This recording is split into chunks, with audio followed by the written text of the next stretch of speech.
Praise the Lord. தேவனுக்கு மகிமை உண்டாவதாக. ஆண்டவர் இரட்சகருமாய் இருக்கிற இயேசு கிறிஸ்துவின் நாமத்தினாலே உங்கள் யாவரையும் இந்த காலை வேளையில் வாழ்த்துகிறேன். இந்த நாளுக்கான தேவனுடைய வார்த்தை சங்கீதம் 60வது அதிகாரம் 11வது வசனம். இக்கட்டில் எங்களுக்கு உதவி செய்யும் மனுஷனுடைய உதவி விருதா.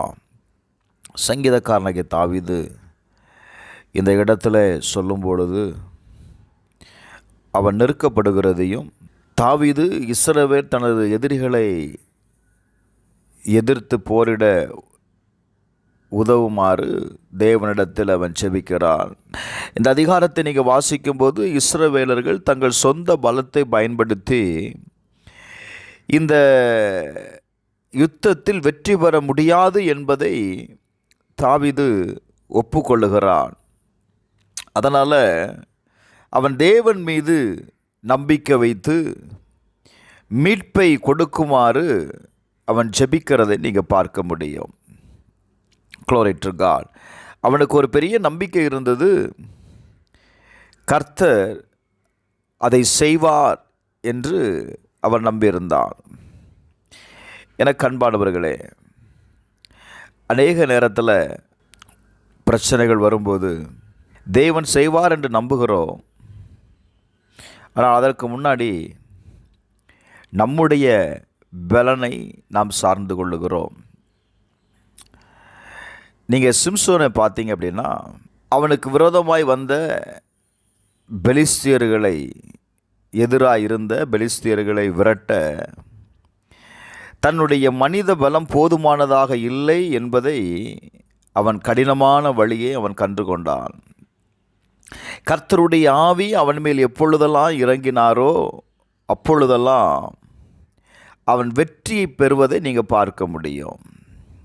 ஆனால் தெளிலாளின் மடியில் இருந்து தூக்கத்திலிருந்து அவன் எழுந்த பிறகு பெலிஸ்தியர்களை அவனால் அசைக்க முடியவில்லை. Glory to God. அவன் எப்பொழுது எழுந்திருக்கிற போல எழுந்திருந்து பெலிஸ்தியர்களை முறியடிக்க நினைக்கிறான். ஆனால் அவனால் முடியவில்லை. காரணம், கர்த்தருடைய ஆவி, நியாயாதிபதிகள் 16:20 வாசிக்கும்போது கர்த்தருடைய ஆவி அவனை விட்டு என்ன செய்திச்சு? விலகிற்று. எனக்கு அன்பானவர்களே, கர்த்தருடைய ஆவி அவனை விட்டு விலகின உடனே அவன் பிடிபட்டால் அவனை கயிறுகளாலே கட்டப்பட்டு சிறைச்சாலையில் கொடூரமான முறையில் அவனை நடத்தப்பட்டதை நீங்கள் பார்க்க முடியும். Glory to God. அப்போ மறுபடியும் அந்த பலத்தை பெற்றுக்கொள்வதற்கு தேவனுடைய பலத்தை அவன் சார்ந்து கொள்ளுகிறதை பார்க்க முடியும். தேவன் அவனை பலப்படுத்தினார் என்று வேதத்தில் நாம் வாசிக்கிறோம். இன்றைக்கி அநேக நேரத்தில் நம் காரியத்தை செய்யும்போது யாருடைய பலத்தை சார்ந்து கொள்ளுகிறோம்? தேவனுடைய பலத்தை சார்ந்து கொள்ளுகிறோமா? யோவான் எழுதின சுவிசேஷம் 15வது அதிகாரம் 5வது வசனத்தில் வாசிக்கும்போது, நானே திராட்சை செடி, நீங்கள் கொடிகள். ஒருவன் என்னிலும் நான் அவனில் நிலைத்திருந்தால் அவன் மிகுந்த கனிகளை கொடுப்பான்.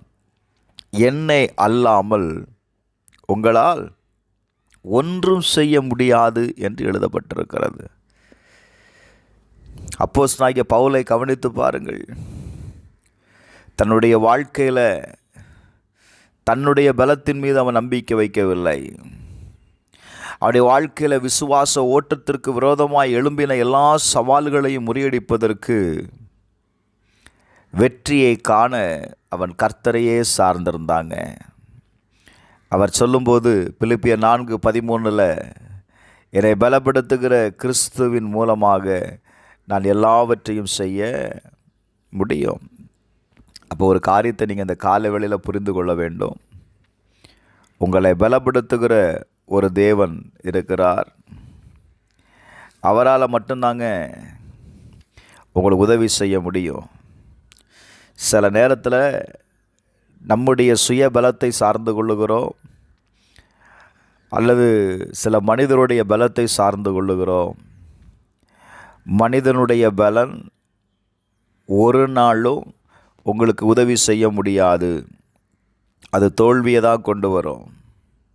அவர் சொல்லுகிறார், தேவனாலே பராக்கிரமம் செய்வோம், அவரே எங்கள் சத்துருக்களை மிதித்து போடுவார்.